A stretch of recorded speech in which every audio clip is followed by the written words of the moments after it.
જુદા આપણને પાડતા નથી, પણ આપણે પડીએ છીએ. હું મન ઘડંતર, મનને ગમે તેવું, મનને ગમે તેવું ખાઈએ, મનને ગમે તેવું પહેરીએ, મનને ગમે તેવું હરીએ ફરીએ, મનને ગમે તેવું વાતો કરીએ, મનને જ ને. આ બધું તે જ. જરૂર પડે એટલું જ બોલો, અને એટલું સરસ બોલો કે બીજાને પણ આનંદ આવે. હા, સ્વયં પોતે જો અમુક વાતો એમનેમ થઈ જતી હોય તો વાત ના કરો, એમનેમ થઈ જાય.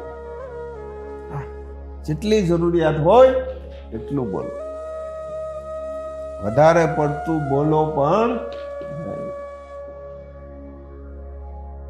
ને બુદ્ધિ નિર્ણય આપે જેવું. તાત્કાલિક નિર્ણય પણ ન લ્યો. થોડી વાર થોભી જાઓ, થોભી પછી ક્ષણિક વાર પછી નિર્ણય. કોઈ પણ કામની અંદર તમારું કામ આમ તેમ થશે નહીં, સરળ જ હશે.